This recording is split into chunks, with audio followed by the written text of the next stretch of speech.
ശ്രീരാമ രാമ രാമ ശ്രീരാമചന്ദ്ര ജയ ശ്രീരാമ രാമ രാമ ശ്രീരാമഭദ്ര ജയ ശ്രീരാമ രാമ രാമ സീതാഭിരാമ രാമ ശ്രീരാമ രാമ രാമ ലോകാഭിരാമ ജയ. നമ്മളിപ്പോൾ രാമായണത്തിൻ്റെ ബാലകാന്ഡം, അയോധ്യാകാന്ഡം ഇതൊക്കെ കഴിഞ്ഞിട്ട് ഇപ്പോൾ ആരണ്യകാന്ഡം ഇന്ന് തുടങ്ങുകയാണ്. ശ്രീരാമൻ്റെയും പരിവാരങ്ങളുടെയും വനയാത്രയാണ് ഇനി അങ്ങോട്ട് നമ്മൾ കാണാൻ പോകുന്നത്. ശ്രീരാമ രഘുപതേ കേവലജ്ഞാനമൂർത്തേ ശ്രീരമണാത്മാ രാമ കാരുണ്യാമൃത സിന്ധോ. എന്തിനു വളരെ ഞാനിങ്ങനെ പറയുന്നു, ചിന്തിക്കിൽ സാരം കിഞ്ചിത് ചൊല്ലുവൻ ധരാപതി. സാധു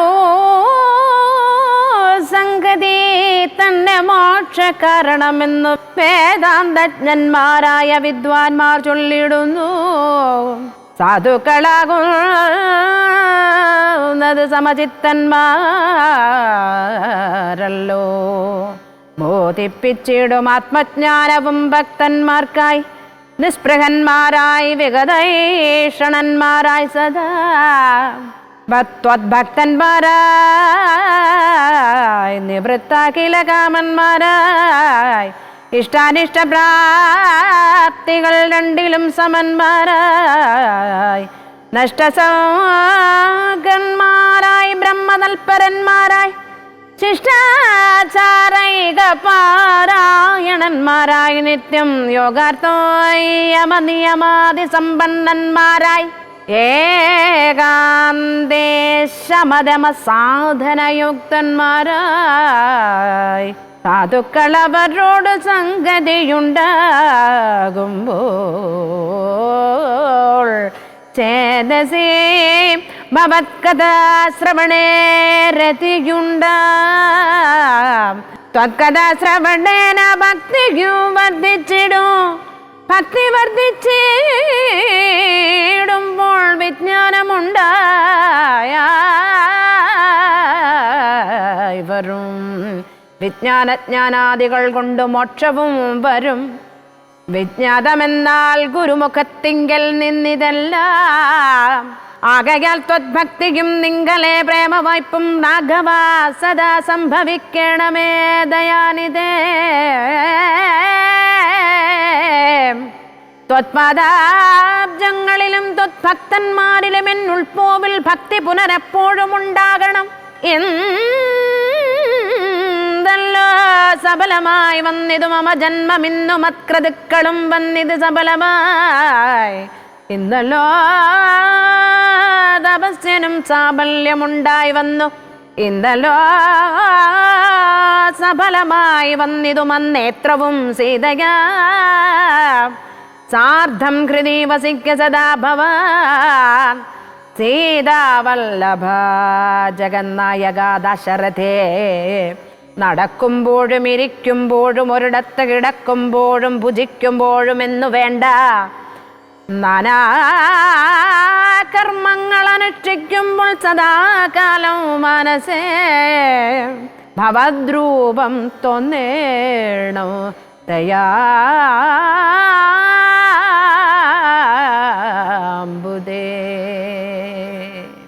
ശ്രീരാമനും പരിവാരങ്ങളും അങ്ങനെ വനയാത്ര തുടർന്നുകൊണ്ടിരിക്കുകയാണ്.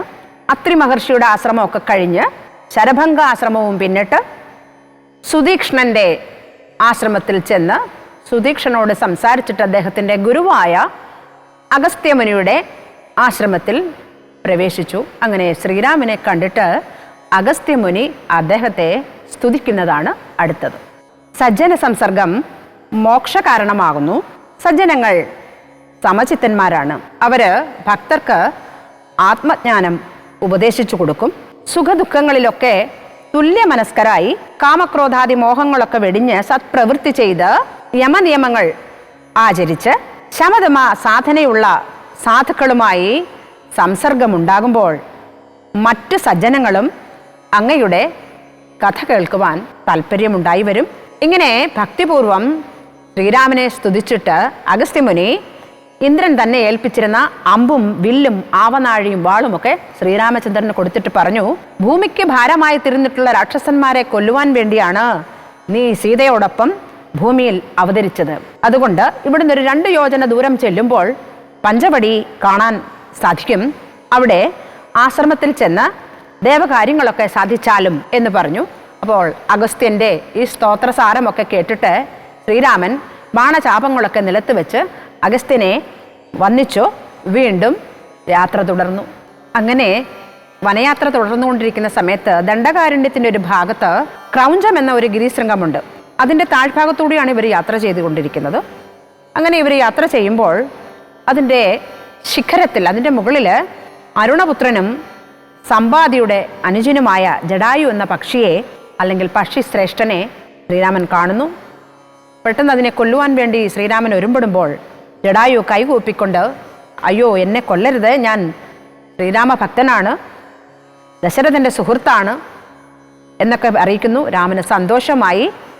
അങ്ങനെ ജടായുവിനെ അനുഗ്രഹിച്ചു. ജടായു പിന്നീട് ശ്രീരാമൻ്റെ ആജ്ഞാനുവർത്തിയായി കഴിയാൻ അഭ്യർത്ഥിക്കുന്നു. അങ്ങനെ ആകട്ടെ എന്ന് പറഞ്ഞിട്ട് അവർ വീണ്ടും യാത്ര തുടരുന്നു. ജന്മസംസാര വൃക്ഷമൂലമായതു ദേഹം തന്മൂലം പുത്രകളത്രാദി സംബന്ധമെല്ലാം ദേഹമായതു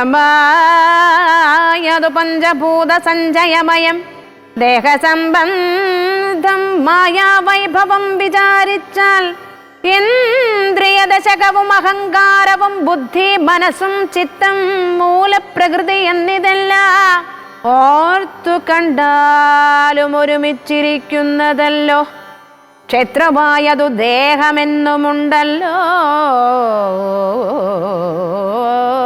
നാമം എന്നിവറ്റിങ്കൽ നിന്നു വേറൊന്നു ജീവനതും നിർണയം പരമാത്മാ നിശ്ചലൻ നിരാമയൻ. ജീവാത്മസ്വരൂപത്തെ അറിഞ്ഞുകൊള്ളുവാനുള്ള സാധനങ്ങളെ കെട്ടുകൊള്ളുക സൗമിത്രേ. നീ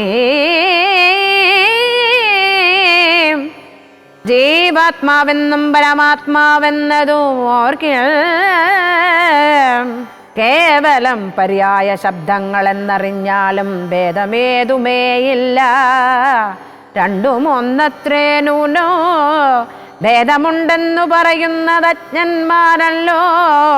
മാനവോഡംബം ഹിംസ വക്രത്വം കാമം ക്രോധം മനസ്സെ വെടിഞ്ഞ് സന്തുഷ്ടനായി സദാകാലം അന്യാക്ഷേപാദികളും സഹിച്ച് സമബുദ്ധ്യ മന്യോഭാവവും അകലക്കളഞ്ഞ് അനുദിനം ഭക്തി കൈക്കൊണ്ടു ഗുരുസേവയും ചെയ്ത് നിജശിത്തശുദ്ധിയും ദേഹശുദ്ധിയും ചെയ്തുകൊണ്ട് നിത്യവും സത്കർമ്മങ്ങൾ കിളക്കം വരുത്താതെ സത്യത്തെ സമാശ്രയിച്ചാനന്ദ സ്വരൂപനായി മാനസവചനദേഹങ്ങളെ അടക്കിത്തൻ മാനസേ വിഷയ സൗഖ്യങ്ങളെ ചിന്തിയാതെ ജനന ജരാമരണങ്ങളെ ചിന്തിച്ചുള്ളിൽ അനാഹങ്കാരത്വേന സമഭാവനയോടും സർവാത്മാവാകും എങ്കിൽ ഉറച്ച മനസ്സോടും സർവദാ രാമ രാമേത്യമിത ജപത്തോടും പുത്രധാരാർത്ഥാദിഷു നിസ്നേഹത്വവും ചെയ്ത് ശക്തിയും ഒന്നെങ്കിലും കൂടാതെ നിരന്തരോ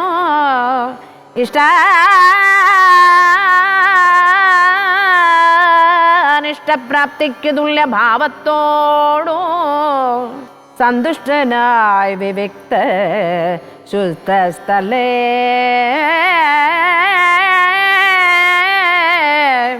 വസിക്കണം.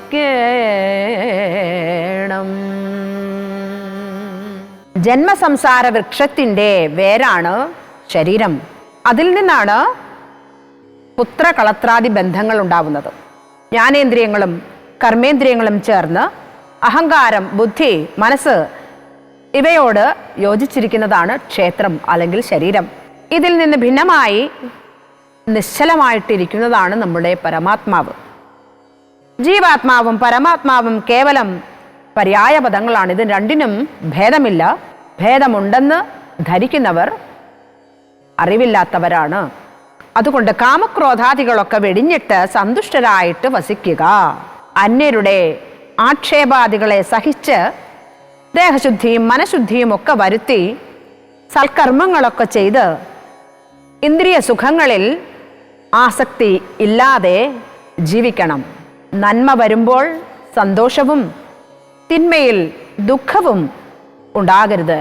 പ്രാകൃത ജനങ്ങളുമായിട്ട് കൂട്ടുകൂടരുത്. പരമാത്മാവിനെ അറിയാൻ താല്പര്യമുള്ളവരുമായിട്ട് വേദാന്ത കാര്യങ്ങൾ ചർച്ച ചെയ്ത് വൈദിക കർമ്മങ്ങൾ ആചരിച്ചാൽ മനസ്സിൽ ജ്ഞാനമുണ്ടാകും. ലക്ഷ്മണന് ശ്രീരാമൻ കൊടുക്കുന്ന ഉപദേശമാണ് ഇത്. ശ്രീരാമചന്ദ്ര കൃപാലു ഭജമന ഹരണഭാവഭയദാരുണം നവകഞ്ചലോചന കഞ്ചമുഖകര കഞ്ചപാദ കഞ്ചാരുണം ശ്രീരാമ